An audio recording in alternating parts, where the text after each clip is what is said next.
Today we are at Chira Senior Secondary School here in Wakiso District. We are conducting the internal debates as part of our program activities for this project of enhancing civic education in secondary schools. Affirmative action should be abolished. It's 100% correct. This affirmative action aided the girl children going to the university or campus with 1.5 points,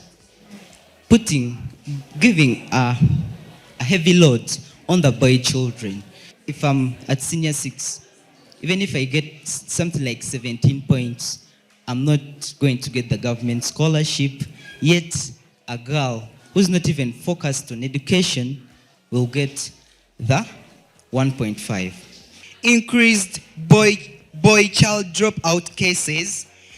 If the girls are given 1.5, I won't work any hard. I will say, even though I don't go to class, at least after senior 6, I'll be having my 1.5. And my brother, who is also in senior 6, will read, but I'll also be ahead of him, or we will be equal because of that 1.5. Let's say the government just says all the genders will be awarded the 1.5.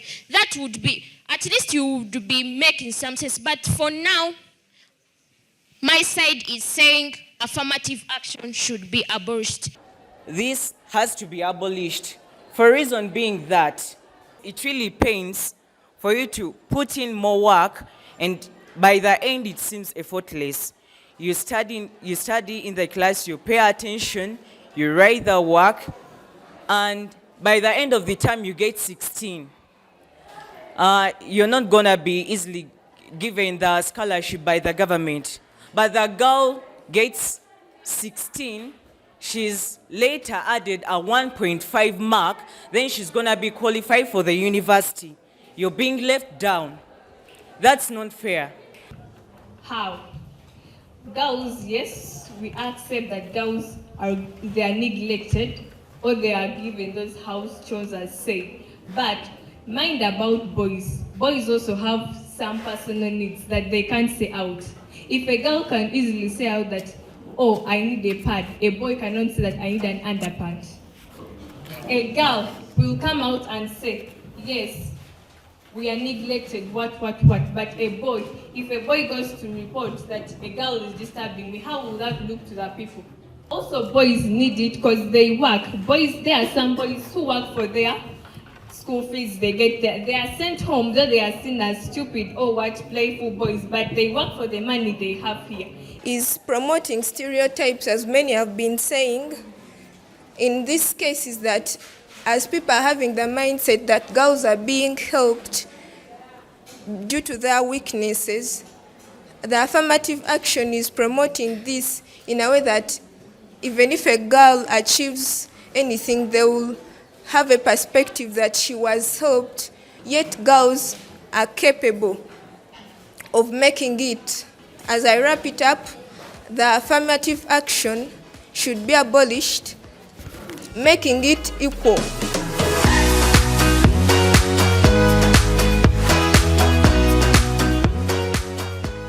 We say that affirmative actions should not be abolished. It gives chance to those Basoga children to learn and get knowledge to prove to those people that are stereotyping them. Not because I'm a female in particular, but because this affirmative action was put in place in order to bring up those people who are being discriminated, the women, the youth, as well as the disabled personnel. That if it was not for this affirmative action, we wouldn't be having the Speaker of Parliament. We would not be having so many women stand up or be empowered. They would not be in various posts. I want to give various examples, such as our female teachers. Most of them don't usually tell you this, but it's because of this that they're in the places where they are. my point was a point of fact, not opinion. Like, you are from Deep Village, Chanda Mkaka. Then they bring you to Kampala. Yes. They give you an opportunity, which they can give to this one in Kampala. They don't segregate that we have, this one is from the village, this one is from Kampala. No, they don't segregate. That is what I mean by equal access. The motion should state that affirmative action should not be abolished. First of all, affirmative action allows girls to pursue their dreams. Affirmative action also eliminates socio-economic differences between girls. The last one is it stops girls from being stereotyped. The discrimination, yes, it can be there to the side of boys, but it's normally based on those people who are disadvantaged. The government saw that girls are disadvantaged, so they chose to bring up the affirmative action into consideration. It's not right to say that they are being discriminated. They put the affirmative action because they know they were capable, the boys were capable for performing or providing for themselves their needs they want to access. So, which is not on the side of the girls. The girls, it is helping them to pursue their dreams. Look at our vice president, the Major Jessica Alupo. She would have not been where she is, if not because of the 1.5. We have seen girls, they have been unable to pursue their dreams because they have been having some of the challenges. Remember, a girl has household chores that she must do when she goes back home. That means she does not get this privilege of learning and studying and revising at night. Whereas when a boy comes back at home, all the boy does is what? Revising, because does not have those too much chores. But a girl has that to do. But if we give her this benefit of a 1.5, we are covering up that time that was spent when she's doing the household chores, when she's doing the traditional necessary requirement needed of a girl, that a girl must know how to cook. Other than that, I would like to rest my case. Thank you.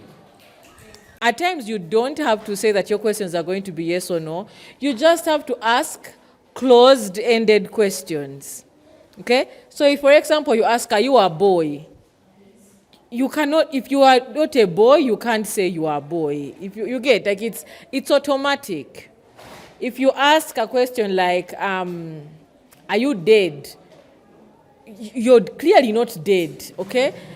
But if you ask questions like, what do you think? What are your thoughts? Or there are certain questions that we ask that are open-ended and deserve an explanation.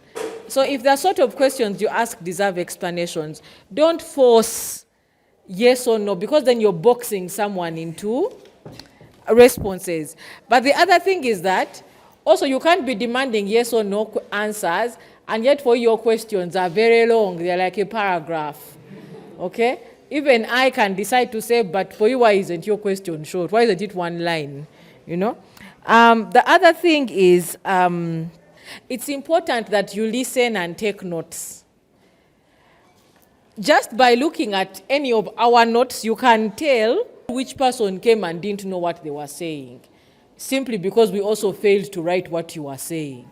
Okay? So it's important that you write out your notes, but also it's important that you write out what the other person said, so that you can be able to say, okay, this person talked about segregation. How am I going to respond to segregation?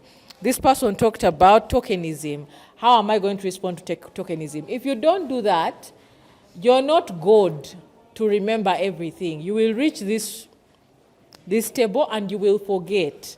Okay? But also, if you have order, if you've written out in summary what someone has said, then your responses are also organized. Even with the adjudicators are able to track you and say, oh, you said this, you said this, you said this.